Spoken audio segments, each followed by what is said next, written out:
ফারাক্কায় BDO অফিসে ভাঙচুর এবং পরে নির্বাচন কমিশনকে হুমকি দেওয়ার অভিযোগে স্থানীয় তৃণমূল বিধায়ক মনিরুল ইসলামের বিরুদ্ধে এফআইআরের নির্দেশ। জেলা শাসক তথা জেলা নির্বাচনী আধিকারিককে সেই এফআইআর দায়ের করতে বলল নির্বাচন কমিশন। বৃহস্পতিবারই এই নির্দেশ পালনের কথা বলা হয়েছে। কমিশনের কোমর ভেঙে দেওয়ার হুঁশিয়ারি বিধায়কের। তার প্রেক্ষিতে এফআইআর করার নির্দেশ রাজ্যের সিইওর। পাতাল থেকে হিঁচড়ে টেনে আনার হুমকিও দিয়েছিলেন ফারাক্কার তৃণমূল বিধায়ক মনিরুল ইসলাম। এই ঝান্ডা কমছি, ঝান্ডা চলবে না, লাঠিতে ভাঙতে হবে, লাঠিতে। কোমরকে ঢিলা করে দিতে হবে নির্বাচন কমিশনের। মানুষকে নিয়ে ছেলা চালানো করছো, আর তুমি নিরাপত্তা নিয়ে ঘেরাটোপের মধ্যে আছো না? তুমি আকাশে আছো, পাতাল থেকে ছেঁচড়ে বের করবো। ভোটার তালিকার বিশেষ নিবিড় সংশোধনের নামে ভাগাভাগির চেষ্টা চলছে, এমনটাই অভিযোগ তুলেছিলেন তৃণমূল বিধায়ক মনিরুল ইসলাম। শুধু তাই নয়, এসআইআর প্রক্রিয়া বন্ধ করার দাবিতে তাঁরই উপস্থিতিতে দলবল নিয়ে বিডিও অফিসে ঢুকে ভাঙচুর চালানোর অভিযোগ ওঠে। ফারাক্কার সেই ঘটনার 8 দিনের মাথায় এবার মনিরুলের বিরুদ্ধে এফআইআর দায়েরের নির্দেশ নির্বাচন কমিশনের। এই ঘটনায় শুরু রাজনৈতিক তরজা। এখানে সাংবিধানিক কোনো ব্যবস্থা নেই। সংবিধানের রক্ষাকর্তা যারা, তাদের পদক্ষেপ করতে হবে বললেন বিজেপির রাজ্য সভাপতি শ্রমিক ভট্টাচার্য। তৃণমূল সরকার কোনো ব্যবস্থা নেবে না বলেই আমরা বিশ্বাস করি। এটা কোনো সাংবিধানিক সংকট নয়, এখানে কোনো সাংবিধানিক ব্যবস্থা বলে কিছু নেই। Constitution doesn't exist in West Bengal. এটা হচ্ছে বর্তমান পশ্চিমবঙ্গের অবস্থা, এবং সেক্ষেত্রে তার দায়িত্ব নিতে হবে সংবিধানকেই। যারা সংবিধানের কাস্টোডিয়ান তারা চিন্তা করুন, ইসিকে চিন্তা করতে দিন। এটা প্রশাসনিক বিষয়, এ নিয়ে রাজনৈতিক মন্তব্য করব না। কমিশন বিজেপির দালালি করছে, পাল্টা বিজেপিকে নিশানা তৃণমূল নেতা কুণাল ঘোষের। এটা সম্পূর্ণ অ্যাডমিনিস্ট্রেটিভ বিষয়, সম্পূর্ণভাবে প্রশাসনিক বিষয়।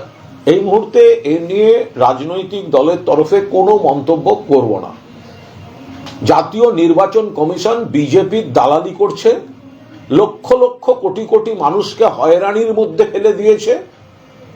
মানুষের এই হয়রানির জন্য তো ইলেকশন কমিশনের কর্তাদের বিরুদ্ধে আগে আইনত ব্যবস্থা নেওয়া উচিত। এতগুলো মৃত্যুর দায় তো নির্বাচন কমিশনের।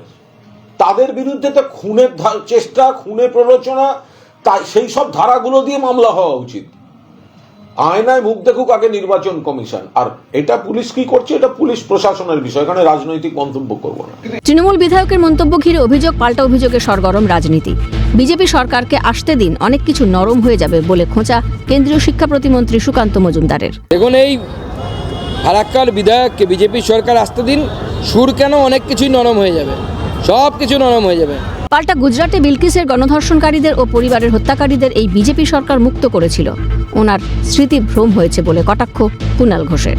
তার স্মৃতি বিভ্রাট ঘটেছে। ওনাকে বলুন সকালবেলা আয়ুর্বেদের চিকিৎসা করতে।